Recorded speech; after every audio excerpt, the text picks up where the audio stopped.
옆 사람하고 인사를 하는데 제일 행복한 표정을 가지고, 내가 제일 행복했을 때 표정이 있죠. 그 표정으로 악수 한번 합시다. 잘 오셨습니다. 은혜 받으세요.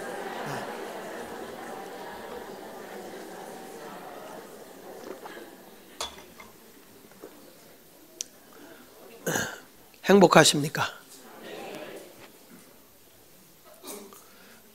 지난 금요일 날 우리 서울실용음악회 선생님들 아침 일찍 조회 겸 예배를 드리면서 다른 때보다 좀 일찍 나왔거든요. 일찍 나왔는데 제가 나가면서 행복한 아침입니다 그랬더니 대답하는 선생님이 한 명도 없어요. 근데 여러분들은 정말 행복한 사람이 됐으면 좋겠습니다. 자, 오늘은 로마서 9장 1절로 33절에 있는 말씀을 증거하겠습니다. 한번 따라해 볼까요? 하나님의 주권. 로마서 1장부터 8장까지 지난 시간에 이제 우리가 쭉 지난 시간까지 로마서 1장부터 8장까지 말씀을 증거했는데요. 로마서 1장부터 8장까지의 내용은 예수 그리스도를 믿음으로 구원을 받는다고 하는 기독교의 가장 중요한 교리적인 내용의 설교를 했습니다. 그러니까 다른 이름으로서는 우리가 구원을 받을 길이 없습니다. 의롭다함을 얻을 육체도 없습니다. 오직 예수 그리스도께서 나의 허물과 죄를 위해서 십자가에 화목제물로 죽으셨고 그분이 사흘 만에 부활하셨다는 사실을 믿음으로써 내가 죄에서 의롭다 인정을 받아서 하나님과 화목한 관계가 되었다라고 하는 것입니다. 그래서 우리는 죽어있는 자가 아니라 영원한 생명을 가진 생명의 사람이라 이렇게 계속해서 말씀을 증거했습니다. 이제 로마서 9장부터 11장까지는요. 이것은 뭐냐면 1장부터 8장까지는 개인의 구원에 대해서 얘기를 했다고 한다면 9장부터 11장까지는 인류 구원의 계획을 얘기하는 것입니다. 온 세상을 구원하자고 하는 메시지입니다. 그런데 바울은 이 구원의 역사를 얘기하면서 이스라엘과 이방인을 둘로 구별을 해요. 그러니까 이스라엘은 하나님의 선택받은 백성이고 이방인은 하나님이 선택하지 않은 백성인데 하나님께서 이스라엘이라고 하는 이 백성을 선택해서 여기서 하나님이 구원의 길을 열어주셔서 저 이방인들까지도 다 구원하시고자 하시는 것이 하나님의 계획이었다는 것입니다. 그러니까 이 로마서 9장은 바울의 그 뜨거운 그 사랑의 심정이라고 할까, 열정이라고 할까, 그런 것들이 배어있는 내용입니다. 뭐냐? 유대인도 구원하고 이방인도 구원하고자 하는 열정이죠. 바울은 로마서 1장 16절에서 내가 복음을 부끄러워하지 아니하노니 이 복음은 모든 믿는 자에게 구원을 주시는 하나님의 능력이 됨이라. 복음은 모든 믿는 자들에게 구원을 주시는 하나님의 능력이라는 거예요.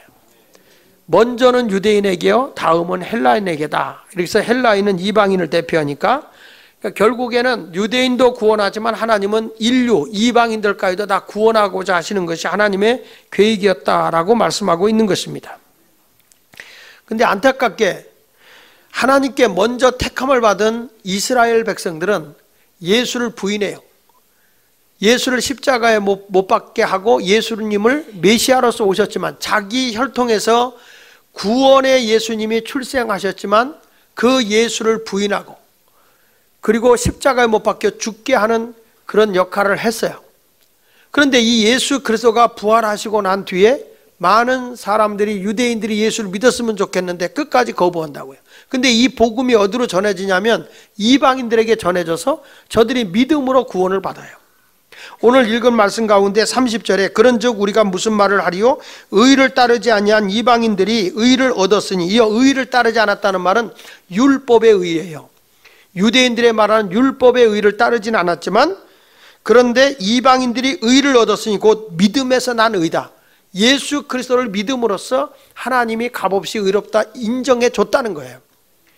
그런데 우리 하나님은 이스라엘은 믿지를 않아서 거기 31절에 보면 율법에 이르지 못한 사람들이기 때문에 죄인이라는 것을 얘기하거든요. 근데 이 사람들도 결국엔 뭐냐? 믿음으로 구원을 받아야 된다고 하는 얘기를 하고 있는 겁니다. 이런 거예요. 하나님이 이스라엘을 택해서 이스라엘의 자손, 이스라엘 백성을 통해서 메시아 대신 예수 그리스도가 출생하게 되는데 그 메시아를 유대인들이 영접하지 않는다는 거예요. 그래서 이 예수가 누구에게 전해지냐면 이방인들에게 전해져서 이방인들이 예수를 믿고 구원을 받으니까 구원받은 이들이 다시 유대인을 전도하게 될 거다, 이런 말씀입니다. 쉽게 설명하면 이런 거예요. 믿는 분이 나를 전도했어요. 나를 전도해서 내가 예수를 잘 믿어서 우리 애들을 믿음으로 잘 키웠어요. 근데 그 나를 전도한 집의 자손이 예수를 안 믿어요. 나중에 알고 보니까 내 자손이 걔를 전도해요. 예를 들면 그런 거다. 예를 들면 그러니까 하나님이 저들을 택해서 구원하려고 했지만 거절했기 때문에 이방인들을 구원했고, 이방인들을 구원했더니 이방인들이 믿지 않는 유대인들을 예수 믿게 해서 구원시키겠다, 이런 내용이죠. 이것은 다 뭐냐면 하나님의 주권 안에서 이루어진다는 거예요. 왜 그렇게 하지? 우리가 따질 수가 없다는 거예요. 하나님의 통치 아래 있는 사람들이기 때문에 그렇다는 거예요. 그래서 오늘 저는 하나님의 주권과 하나님의 정당성의 주권에 대한 정당성을 불만하지 말고 정당하다, 이것을 소개하면서 은혜를 받기를 원합니다. 첫째로, 선택은 하나님의 주권이다. 한번 따라합시다. 우리를 택해 주시는 것은 하나님의 주권이다. 너희가 나를 택한 것이 아니라 내가 너희를 택했다 그랬거든요.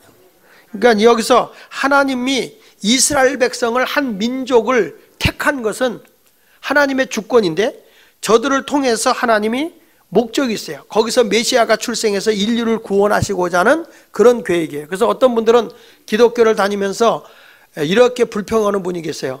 왜 우리는 대한민국 사람인데 이스라엘 역사를 자꾸 얘기하느냐, 이렇게 오해하는 분들이 계시는데요. 하나님의 구원의 역사가 이스라엘이라는 나라를 통해서 인류를 구원하고자 하시는 거예요. 그러니까 하나님의 뜻을 알기를 원하면 이스라엘의 역사, 이스라엘 속에서 하나님이 간섭하는 걸 우리가 알아야 하나님의 뜻을 알게 되는 겁니다. 그래서 이스라엘에 대한 얘기를 많이 하는 거예요. 근데 왜 이스라엘이냐, 대한민국이 아니고 라고 묻지 말라 이거요. 그건 하나님의 주권이다 이거죠. 자, 보십시오. 여기 꽃꽂이를 하셨어요. 꽃꽂이 하신 분의 주권으로 이렇게 했어요. 내가 이렇게 하란 말 안 했어요. 어떤 분은 여기 와서요, 이 꽃꽂이 해놓은 거에 대해서 그분이 참 꽃꽂이를 잘했다, 그리고 보기만 하면 되는데 왜 꽃꽂이를 하는데 이렇게 쫙 뻗는 걸로 이렇게 구부러진 걸 했을까? 응? 왜 꽃이 좀 가운데 저렇게 쑥 올라오지 가운데 내려가고 이렇게 했을까? 왜 그랬을 거야? 그 사람 가운데가 비었나? 뭐 중심이 없나? 쓰잘데없는 걸 간섭하는 분들이 계세요. 저분이 거기에는 의미가 있을 거고 뜻이 있을 거야, 이렇게 생각하고 받아들이는 거예요. 이건 꽃꽂이 하는 사람의 주권이요. 그 주권까지 가지고서 불평하지 말라 이거요. 아멘 하든 말든 건 여러분의 주권이요. 여러분의 주권이니까 여러분 알아서 하세요. 희한한 거는 부모나 부모님, 옛날 부모님들의 아이를 많이 낳아서 많이 길렀잖아요. 뭐 그때는 전기불도 없고 TV도 없고 등잔불 켜고 사는데 그것도 기름 달른다고 일찍 자라고 그러니까 재미가 없어요. 그러니까 일어나 보면 생육하고 번성하는 거예요. 그러니까 이제 뭐 저희 집도 보면 5남매를 낳고 우리 할머니는 7남매를 낳고 뭐 이렇게 생육하고 번성했잖아요. 근데 희한한 거는 그 자녀들 가운데도 생활에 좀 여유가 있을 때가 있고 힘들 때가 있거든요. 근데 그런 가운데서 부모의 사랑을 정말 별나게 많이 받고 자란 자식이 있고요, 부모의 사랑을 잘 받지 못하고 자란 자식이 있어요. 그런데 부모의 사랑을 잘 받고 자란 자식인데도 불구하고 막 부모에 대해서 원망하고 불평하고 막 짜증내고 하는 자식이 있는가 하면, 부모의 사랑을 잘 받지 못하고 자랐는데도 부모님의 은혜를 생각하고 나를 낳아서 길러주신 걸 너무 감사하다 그러면서 부모님에게 다 잘하는 거예요. 근데 한 뱃속에서 한 부모 밑에서 같이 태어나고 같이 배웠는데도 불평과 불만 있는 자식이 있는가 하면 아주 부모님의 은혜에 대해서 감사하고 그 부모님의 효하는 자식이 있더라고요. 어찌 이런 일이 일어날 수 있냐 이 말이요. 응? 같은 부모 밑에서 배우고 자라고 낳았는데도 어찌 그런 일이 일어날 수 있는가? 그럴 수 있어요. 왜 그러냐면 은혜를 아는 사람은 감사가 있어요. 감격이 있어요. 똑같이 신앙생활도 내가 이렇게 예수를 믿게 되고 구원받고 하늘의 소망을 품게 됐구나, 이 은혜를 아는 사람은 감사할 줄 알고 신앙생활에 감격할 줄 알아요. 근데 그 은혜를 모르는 사람은 감사가 없어요. 원망과 불평이 있어요. 막 짜증내요. 오늘따라 왜 마라톤 대회가 이쪽 지역에 있는 거야? 그러면서 그래요. 이 교회 다니지 말라는 건가? 뭐 이렇게 괜히 짜증나면 그렇게 하는 사람이 있어요. 불평과 불만이 배어 있다는 말은 곧 내 자신을 파괴시키는 거예요. 나 자신이 잘못되어 가고 있다는 증거입니다. 그것은 일그러진 삶을 살아가는 겁니다. 여러분, 내가요 감사를 알고 은혜를 안다는 것은 뭐냐면 사랑을 안다는 거예요. 사랑을 안다는 걸 좀 더 쉽게 적으면 달콤함을 안다는 거예요. 달콤한 사랑을 느끼는 거예요. 그러니까 사람이 사랑을 모르면요 참 사람이 잔인해질 수 있어요. 한 시대의 변화를 가져줬던 이제 르네상스의 문해혁명이라고 얘기하잖아요. 문해혁명의 시대가 있었다. 그 르네상스라고 하는 것이 뭐냐면 그 시대 때 그 르네상스 문해혁명이 일어나기 전에는 이런 일이 일어났어요. 그 종교가 절대화되다 보니까 하나님만을 절대화시키는 거예요. 그리고 사람의 사랑운동이 일어나질 않아요. 예를 들면 이 정도였으니까요. 종교개혁운동이 일어날 때만 해도 쯔빙글러라고 하는 신학자가 그때는 종교가 절대 권력을 쥐고 있을 때니까 하나님의 말씀을 안 따르는 사람을 죽였어요. 그 제가 성주순례 가서 쯔빙글러 동상을 보니까 왼손에는 성경을 오른손에는 칼을 들고 있고 발로다가 사람을 밟고 있어요. 그게 뭐냐면 너 하나님 말씀대로 살 거야 안 살 거야? 안 살면 죽여 이러는 거예요. 그래가지고 굉장히 많이 죽였어요. 쯔빙글러. 그리고 그 다음 세대인 칼빈도 사람을 많이 죽였어요. 왜 칼빈이라고 하는지 아세요? 칼로 비었다 이거예요. 이렇게 사람을 많이 죽였죠. 지금도 절대로 종교개혁하라. 여러분 예수 잘 믿게 할 수 있어요. 그런 능력만 준다면. 사람 죽여도 죄가 아니다 그러면 집사님 일로 와봐요. 예수 이 정도밖에 못 믿겠습니까? 죽을래 잘 믿을래? 그리고 칼 갖다 놓으면 여러분 뭐 잘 믿을게 이러지 않겠습니까? 이제 그 시대에 그러다 보니까 사람 사랑이 없었어요. 그러니까 그 당시에 이것은 아니다. 그리고 이제 새로운 변화가 일어났는데 그 르네상스의 혁명이 바로 사람 사랑의 운동, 내면의 세계를 볼 줄 아는 사람을 보는 거예요. 하나님만 바라보던 눈이 사람을 볼 수 있는, 사람을 사랑할 수 있는 모습으로 바뀌어지는 거예요. 예를 들면은 그 당시에 르네상스의 유명한 화가가 이제 마사초라고 하는 그 화가인데 그 화가가 그림 가운데에서 이제 그 피라체 귀부인의 출산이라고 하는 그림이 있습니다. 그 그림 좀 한번 띄워줘 보세요. 이 그림인데요. 이것은 그 피라체라는 귀부인이 아이를 낳았어요. 아이를 낳았는데 사람들이 와서 너무 이제 귀한 사람이니까 와서 막 축하를 해주는 거예요. 아이 낳았다고 너무 축하하러 오는데 그 가운데 아이 낳았다는 기쁜 소식을 나팔을 불어서 알리고 있는 나팔수가 있어요. 지금 하나 뽑아낸 거거든요. 그 나팔수만 한번 따로 뽑아주세요. 자, 이 나팔수가 나팔을 불고 있습니다. 근데 이 마사초가 이 그림을 통해서 뭘 보여주냐면 한쪽에서는 아이라서 막 기뻐하고 좋아하잖아요. 거기만 보고 있는 거예요. 근데 이 나팔수를 보세요. 볼따구가 지금 어떻죠? 터지기 직전이에요. 얼마나 힘들게 지금 나팔을 불고 있느냐는 거예요. 그 지금 눈은 어떻죠? 눈은 튀어나오려고 그래. 눈은 튀어나오려고 그래. 지금 무엇을 이 그림에서 가리키고 있는 겁니까? 이 그림에서 바로 한 사람의 편안함을 위해서 한 사람의 고통받는 모습을 그리고 있는 거예요. 사람들은 흔히 자기만을 생각하고 남을 헤아릴 줄 몰라요. 우리 교회가 왜 여러분 예수 마을 교회가 하나님만 잘 예배드리고 하나님만 영광 돌리면 되는 거지 왜 우리가 이웃을 섬기고 이웃의 사람들에게 사랑을 베푸고 뭐 무슨 돈이 많다고 어르신들 백내장 수술도 해주고 이게 치료도 해주고 또 돌봐주기도 하고 이런 일을 왜 하느냐 이거예요. 왜? 그런 일을 왜 하느냐? 이게요 사랑이 없는 삶을 살게 되면 말이죠. 이것은 마치 그 종교 개혁 일어나기 이전에 하나님만 절대화시켜서 세상을 피폐화시키는 세상을 아주 강박하게 만들어버리는 것과 똑같다는 거죠. 그러니까 하나님을 사랑하면 이웃을 사랑하는 모습이 나타나야 되거든요. 근데 그런 것이 없다 보니까 이 르네상스 시대 때는 그래서 하나님을 또 배제해요. 너무 하나님을 배제하고 하나님 중심을 배제하다 보니까 사람만 보는 거예요, 사람만. 그래서 그때는 인본주의가 판을 치기 시작하는 거예요. 사람이 절대화된 거예요. 그러니까 기독교가 몰락하고 있는 거죠. 이 두 가지가 균형이 잘 가면 되는데, 한쪽은 하나님 사랑에만 초점을 맞춰서 종교 개혁이 일어나게 된 거고, 근데 그것에 이웃 사랑까지 가야 되는데 그것까지 안 가니까 바로 이 문예혁명이 일어나기 시작하는 거라고요. 우리 그래서 있는 르네상스 문예 부흥이라고도 얘기를 하거든요. 사람 사랑으로 내면의 세계까지 보는 거예요. 또 한번 그림을 보면 이 마사초가 세례를 베푸시는 성 베드로라고 하는 그런 그 성례전을 행하는 게 있어요. 근데 여기 세례를 지금 행하고 있는데 그 앞에 서 있는 분이 베드로예요. 근데 이때 요 계절이 어느 계절이냐면 겨울입니다. 겨울에 세례를 지금 주고 있는 거예요. 세례를 주는데 굉장히 엄숙하고 경건하고 거룩한 세례식입니다. 감히 말을 못해요. 이때 세례를 주는데 저 앞에 아주 옷을 입고 외투까지 입고 있는 사람이 베드로예요. 그런데 여기 세례받는 사람들은 다 옷을 벗고 있죠. 침대 보니까 홀딱 벗고 있어요. 그 앞에 세례받고 있어요. 바로 제가 화살표 가리키는 게 뭐냐면 그 뒤에 있는 사람, 요렇게 오고 있는 사람 있죠. 요렇게 오고 있는 사람. 이게 뭐냐면 추위에 떨고 있는 고통의 모습을 그려놓은 거예요.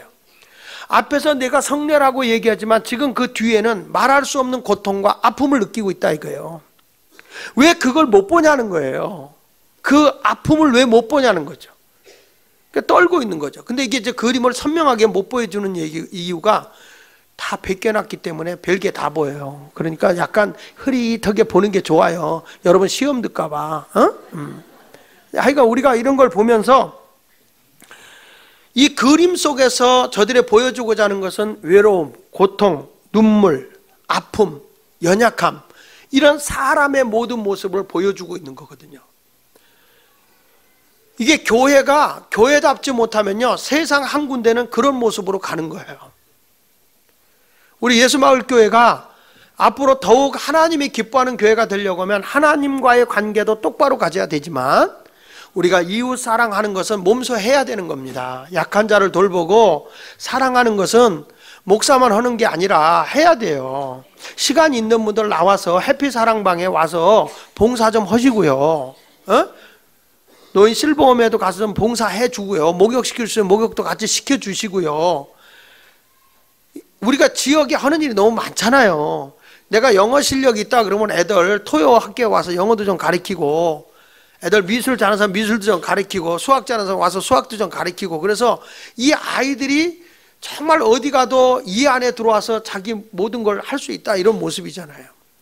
이번에 우리도 예배당을 새로 이렇게 리모델링 하는 것도 일반 예배당하고는 많이 달라요. 혁신적이에요. 우리 김강 기사님 여기 와 계신데, 정말 저는 그분이 디자인하면서 여러 가지 모습을 이렇게 이제 얘기를 했더니 그걸 막 디자인해 갖고 오는데, 어제도 제가 보면서 제 가슴이 굉장히 아주 뭐랄까요, 두근두근 됐다 그럴까? 얼마나 아름다운 성전이 나오면서, 그러면서 저는 여기에 많은 젊은이들이 와서 수시로 늘 요층에서 공연도 하고 대공연을 위에서 하고, 항상 문화가 살아있는데 젊은이들이 와서 열심히 할 수 있는 그런 모습. 나는 사실 이번에 주변에 땅이 팔리면 우리가 여기에서 그 지하에다가 좀 조그맣게라도 아이들 그 체육관 시설이라도 좀 해주고 싶었어요. 애들이 와서 낮에, 딴 데 청소년들이 가서 놀 데가 없는 거예요, 전부 다.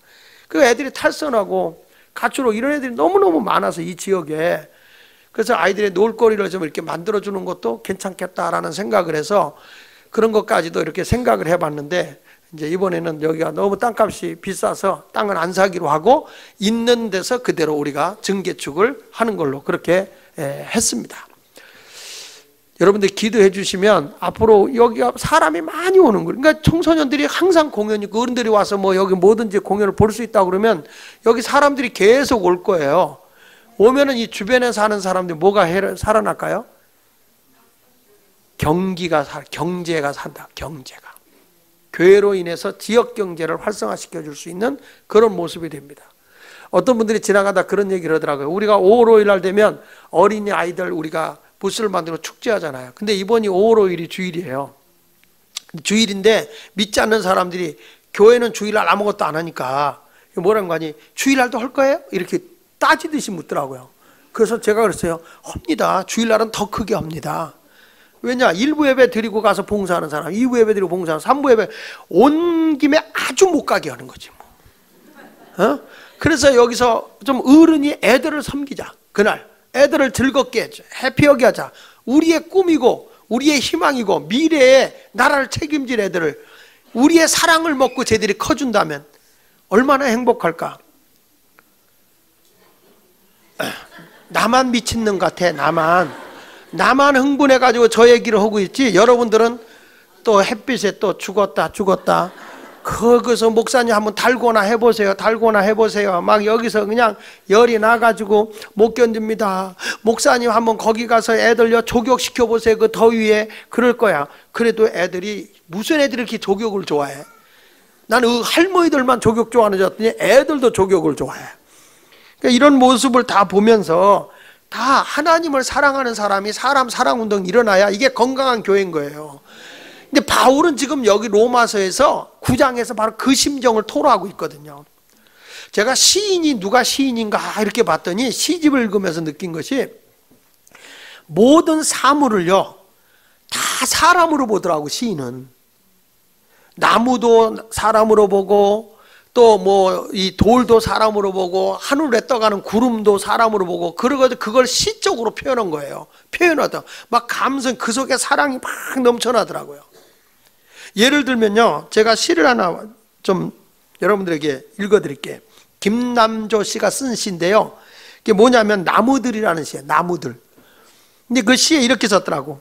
보아라, 나무들은 이별의 준비로 더욱 사랑하고만 있어. 한 나무 안에서 잎들과 가지들이 혼인하고 있어. 그래, 잎하고 나무까지는 떨어질 수 없잖아요. 그러니까 둘이 붙어 있는 걸 이제 혼인이라고 봤어요. 근데 그러면서 이런 말을 해요. 언제나 생각에 잠긴 걸 보고 이들이 사랑하는 줄 나는 알았지. 오늘은 비를 맞으며 한 주름 큰 눈물에 온몸 차례로 씻기우네. 아, 아름다워라. 잎이 가지를 사랑하고 가지가 잎을 사랑하는 거. 둘이 함께 뿌리를 사랑하는 거. 밤이면 밤마다 금줄 뻗치는 별빛을 지하로 불어내림을 보고 이 사실을 알았지. 나무들의 사랑을 보아라.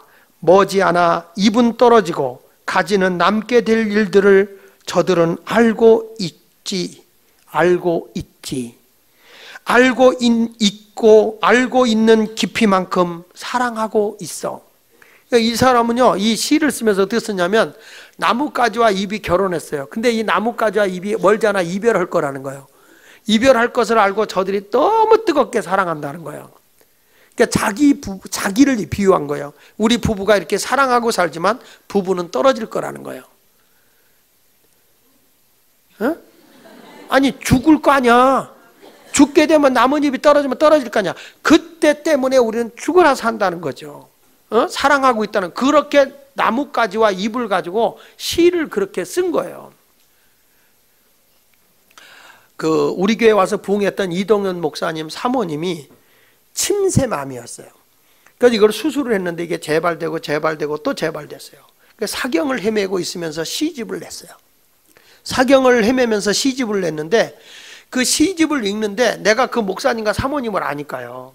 그 사모님이 시를 쓴 걸 보니까 정말 사경 속에서 내가 교인들의 사랑한 얘기, 그런 것들을 사물을 비유로 들으면서 이렇게 시를 썼는데 막 목이 메서 나 시집을 읽다가 몇 번 눈물을 흘렸어요.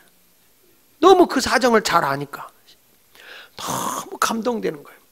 제 아우는 나보다 감동이 더 커요. 이 아우도 거기 그 사모님을 나보다 더 잘 알거든요. 근데 제 아우 목사가 그 시집을 읽다 보니까 너무너무 은혜가 돼서 자기는 정말 펑펑 울었대요. 그래서 그 시집을 다 사다가 전 교인에게 나눠줬대요. 읽어보라고. 그랬더니 교인들이 아무도 감동하는 사람이 없더래요. 왜 그러냐면 시를 읽어서 하는 게 아니라 그 시인의 마음 속에 있는 사랑을 내가 읽어내야 되거든요. 그러니까 여러분 시집 보라 그러면 전부 다 시집 옆에다 쳐박아놓고 안 보잖아. 이 시집을 무슨 재미로 봐? 그 속에 사랑이 있어야 뭐가 나오는지 아세요? 창조가 나오는 거예요. 사랑이 있어야 뭔가 해주는 거죠. 재봉틀이 어떻게 나오는지 아십니까? 재봉틀이라는 것은 쓴 거가 제일 먼저 나오는데 싱거라고 하는 사람이 병이 들었어요. 아무것도 일할 수 없어 병상에 누워 있습니다. 아내는 집안 식구들을 부양해야 되니까 나가서 낮에 일하고 밤에는 다른 사람의 빨랫감 가지고 와서 바느질을 해가면서 이걸 빨래를 해가는 거예요. 근데 그 바늘을 밤새 가면서 바느질하는 아내를 보니까 이 남편 되는 사람이 너무 죄송한 거예요. 아내한테. 여보 너무 미안해요. 내가 몸이 건강하지 못해 당신을 이렇게 고생시키는구만. 그랬더니 얼마나 그 아내가 훌륭한지. 여보 괜찮아. 난 아무렇지도 않아. 난 당신이 살아있는 것만 해도 행복해. 당신 아무 염려하지 말고 옆에만 있어줘. 살아만 줘. 바가지 긁는 여자들 회개해야 돼요. 이거 옆에 있어만 줘도 고마운 거야. 너무 감사한 거예요. 그런데 그렇게 자기를 사랑하는 아내를 위해서 내가 뭔가를 해줘야 되겠다 이런 생각이 들어서 그가 연구해서 만들어낸 게 재봉틀 쓴 거예요. 쓴 거. 그래서 재봉틀 가운데 쓴 거라고 유명하잖아요. 그 사람이 만든 거예요. 재봉틀이 왜 나온 거예요? 아내를 너무 사랑해서 만들어낸 거예요. 남자가 일평생 살면서 뭐 하나 창의적인 거 안 나온다는 건 사랑이 없다는 거야. 뭔가를 해놔야지. 남자들 회개해야 돼요. 우리 교회 김정태 집사님이 요즘에 특허를 신청을 해놓은 게 있어요. 이제 레고인데요. 목재 레고예요. 근데 이게 뭐냐면 아내가 자꾸 집에 살림을 옮기는데 장롱을 막 옮겨놓고 뭐 식탁을 옮기고 책상을 옮기고 하는데 너무너무 큰 걸 옮기니까 힘들고 어려운 거예요. 그러니까 이분이 아내가 혼자서도 애들하고 함께 할 수 있는 게 뭘까? 그래가지고 장롱을 레고로 만드는 거예요. 목재로 해가지고. 그걸 특허를 낸 거예요. 근데 그걸 만들면은 이 장롱을 저 방으로 옮겨야 되겠다 그러면은 다 뜯어서 그냥 이렇게 붙이는 거예요. 애기하고 같이 야 이거 붙이자 그러면 재밌잖아요. 창의적이고. 그 레고로 하는 거예요. 자, 식탁이 좀 사람이 많이 와서 갑자기 적다 그러면 식탁을 레고로 이렇게 늘릴 수도 있고, 사람이 적다 그러면 줄일 수도 있고, 어디로 옮기자 그러면 뜯어갖고 이렇게 옮겨놓으면 되고, 이사 갈 때도 좋고 버릴 것도 없고, 이렇게 너무 좋은 걸 그냥 해줘야 되겠다 이런 생각해서 좋은 직장을 휴직하고 그걸 연구해가지고 이거 특허를 신청해갔는데, 내가 보니까 얘기 들어보니까 대박 나겠더라고. 그거 보세요. 아내를 사랑해서 그게 나오는 거야. 저 남자들 3명이 에이씨 괜히 왔어 이런 표정을 짓는데 그게 아니에요. 오늘 바울이라고 하는 사람도 지금 하나님이 주권으로 이스라엘 백성을 택했지만 저들이 지금 예수를 믿지 않잖아요. 그래서 너무 괴로워하고 있는 거예요. 괴로워서 저들을 구원해내기를 원하고 있는 거죠. 거기 1절부터 한번 잠깐 볼게요. 시작. 내가 그리스도 안에서 참말을 하고 거짓말을 아니하노라. 나에게 큰 근심이 있는 것과 마음에 그치지 않는 고통이 있는 것을 내 양심이 성령 안에서 나와 더불어 증언한다. 내 양심이 지금 말하고 있다. 너무 괴롭다. 그 괴로운 게 뭐냐? 그랬더니 거기 3절에 같이 읽어보세요. 시작.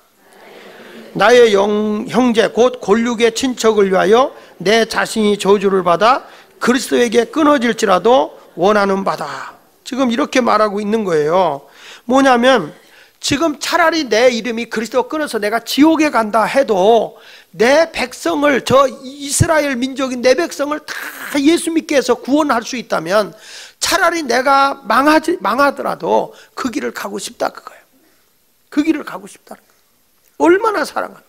마치 모세가 이스라엘 백성들이 하나님 앞에 죄를 범해서 심판을 받게 됐을 때 중보기도 하잖아요. 출애굽기 32장 32절 이하에 보니까 그러나 이제 그들의 죄를 사하시옵소서. 그럼 막 용서해달라. 이스라엘 백성의 죄를 용서해달라고 모세가 기도해요. 그렇지 아니하시면 원하건대 주께서 기록하신 책에서 생명록에서 내 이름을 지워버려 주옵소서. 내 이름을 하나님 나라 생명록에 지워서라도 내 백성의 죄를 용서해달라. 모세가 그렇게 중보 기도를 하고 있는 거예요. 얼마나 사랑하면. 저는 이 바울이라고 하는 사람이 이방인들이 믿음으로 구원을 받았지만 저들은, 유대인들은, 하나님의 선택을 받은 백성들은 구원받지 못한 것이 너무 안타까워서 지금 아주 괴로워하고 있는 모습이죠. 저들을 구원해야 되겠다는 사랑이 막 끌어오르는 거죠. 근데 이런 얘기를 해요. 바울이 무슨 얘기냐면 여기 4절에 그들은 이스라엘 사람이라 그들에게는 양자됨과 영광과 언약들과 율법을 세우신 것과 예배와 약속들이 있고 조상들도 그들의 것이요 육신으로 하면 그리스도가 그들에게서 나셨다.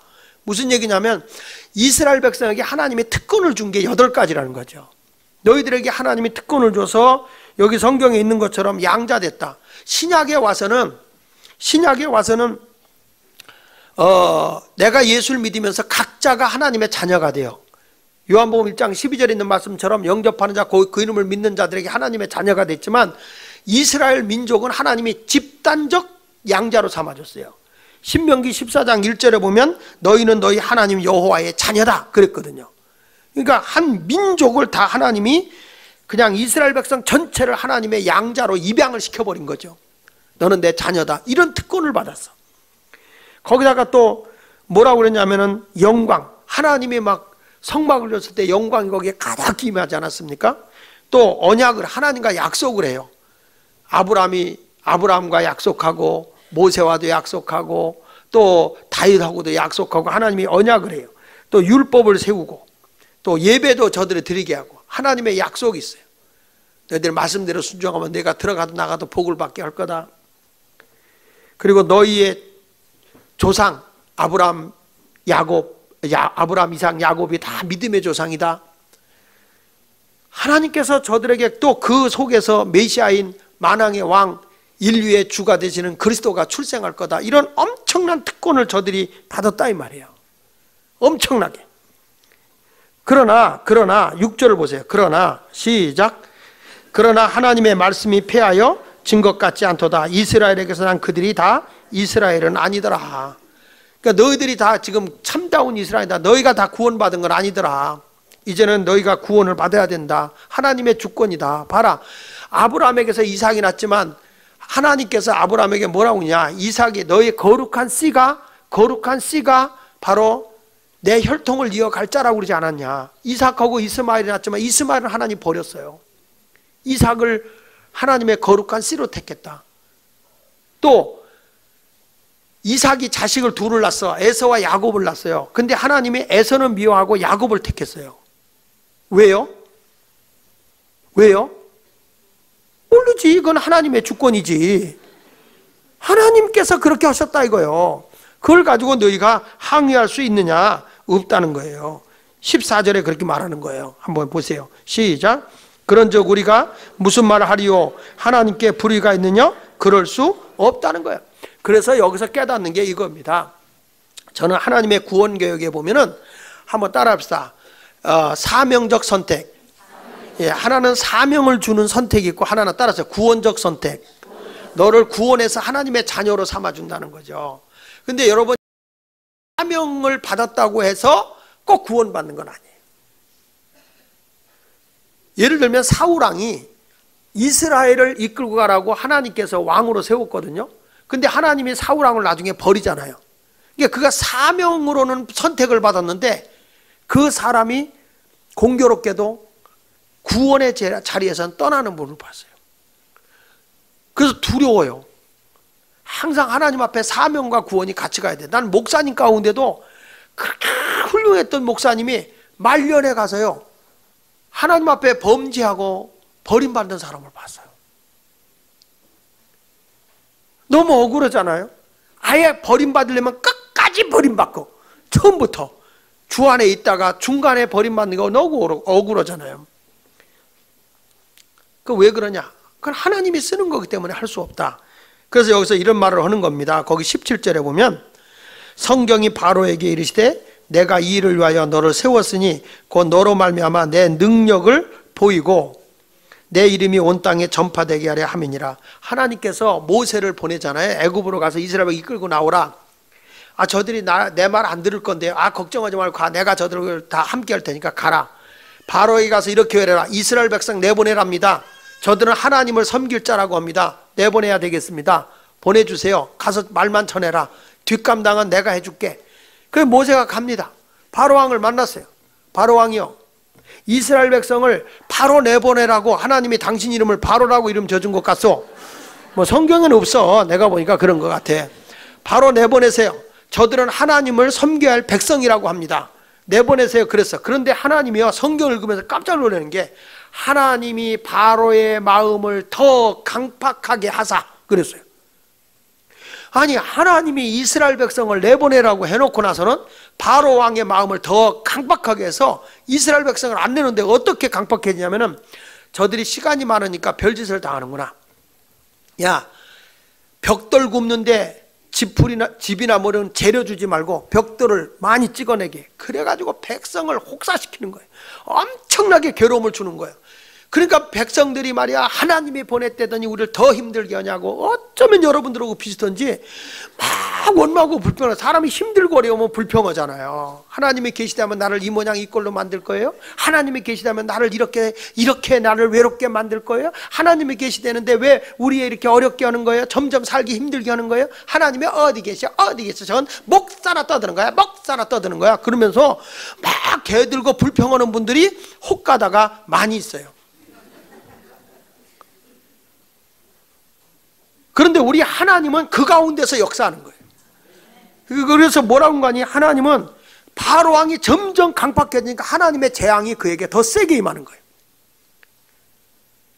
10가지 재앙이 오는데 뭐 개구리 재앙, 이재앙, 파리 재앙, 뭐 온역이 오고 우박이 내리고 막 어둠이 오고 사망이 오고 감당할 수 없을 정도로 막 고통이 오니까 나중에 가서는 항복하면서 아이고, 너희들이 믿는 하나님이 진짜 계시구나. 나가라, 나가, 데리고 가.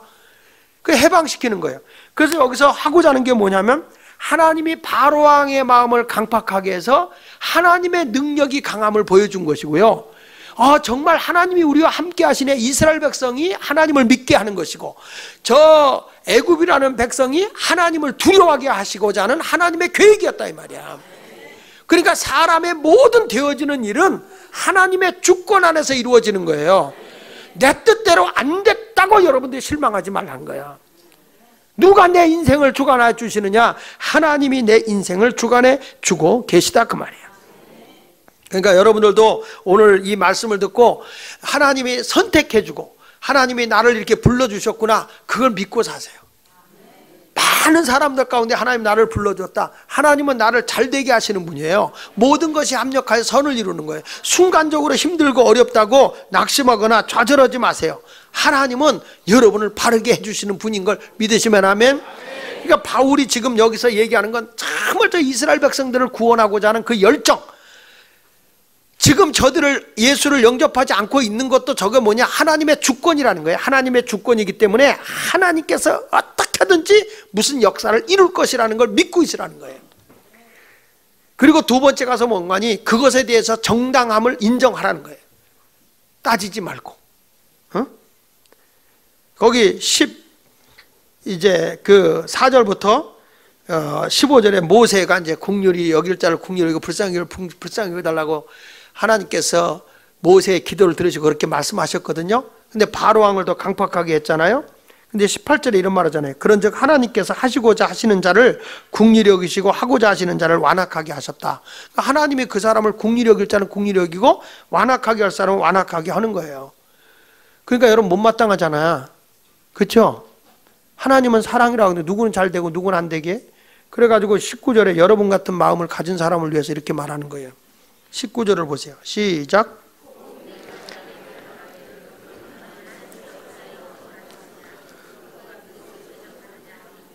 내가 내게 말하기를 그러면 하나님이 어찌하여 허물하시느냐, 누가 그 뜻을 대적하느냐 하리오. 이 사람아, 내가 누구기에 감히 하나님께 반문하느냐?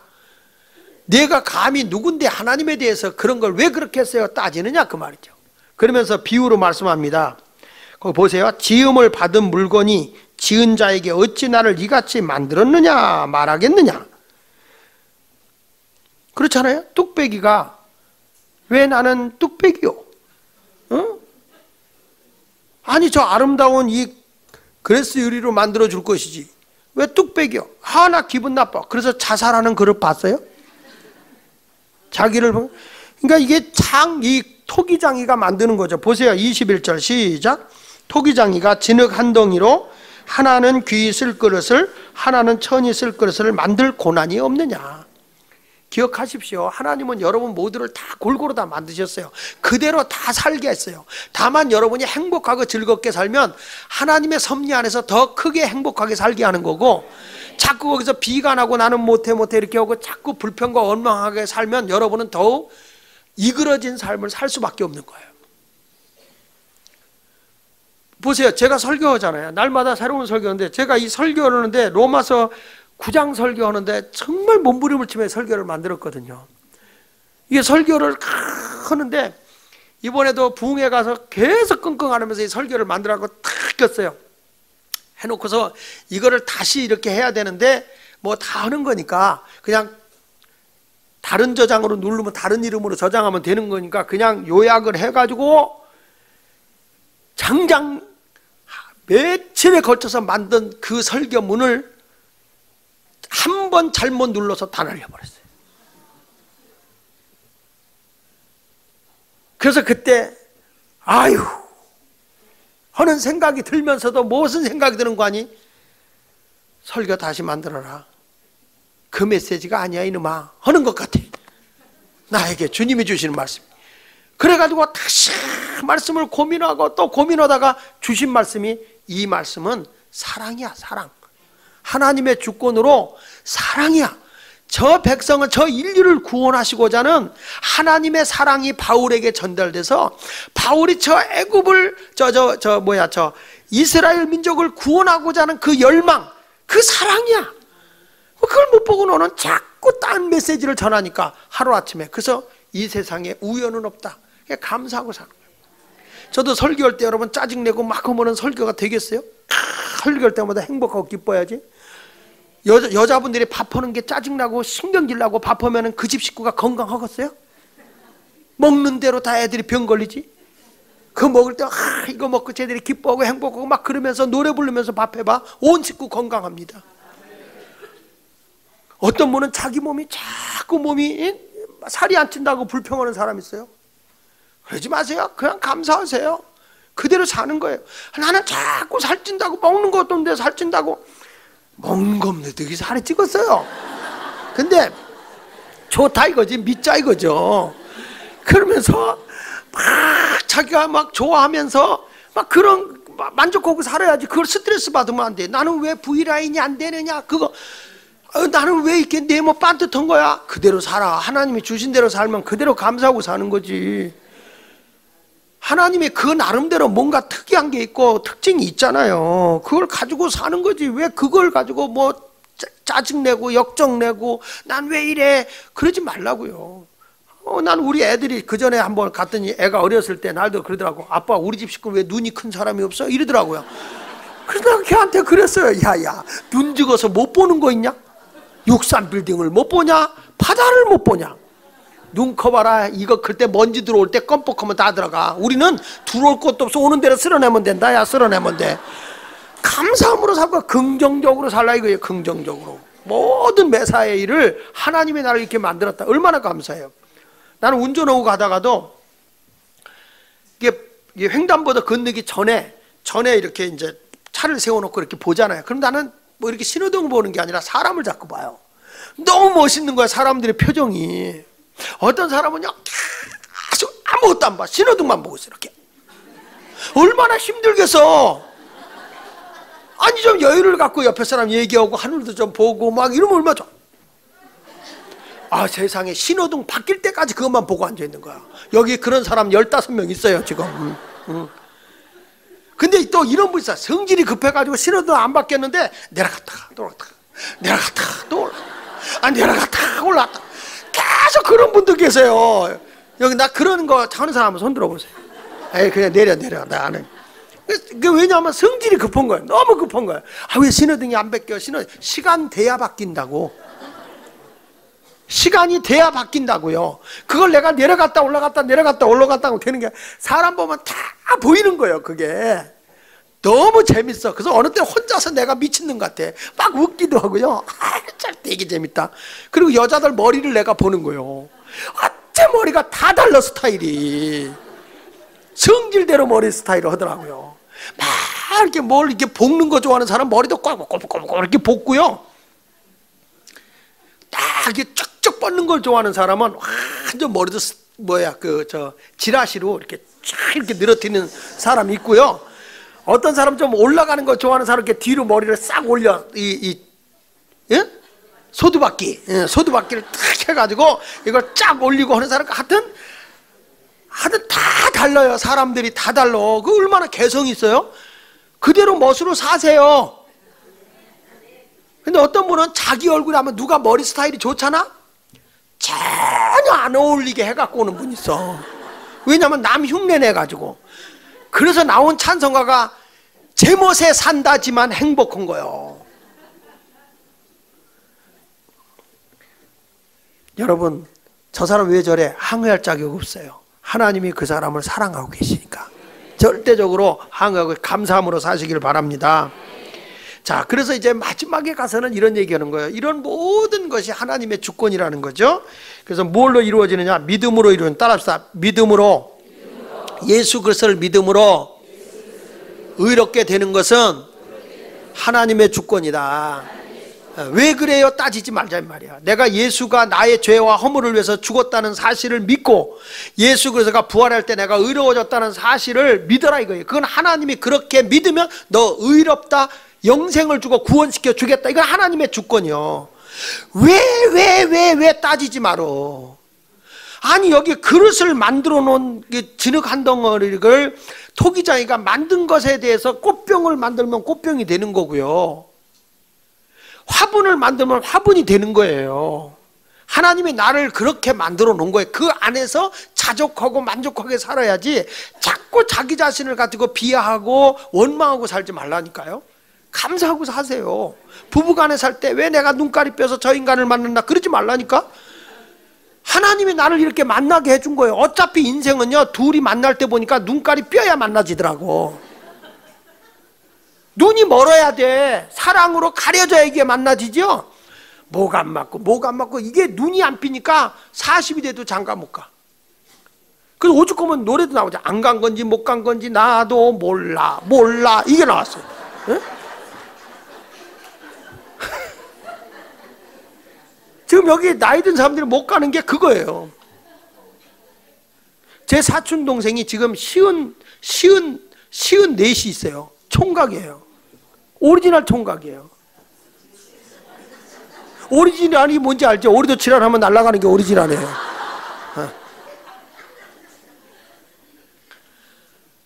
정말 그 안타까워요. 우리 만날 때마다 야 장가 가라. 모든 걸 자기한테 맞추려고 이게 됩니까? 오죽하면 내가 그랬어요. 야, 너 나하고 목욕탕 한번 가보자. 어? 너 남자냐? 그 우리 사촌 형님이 남자래.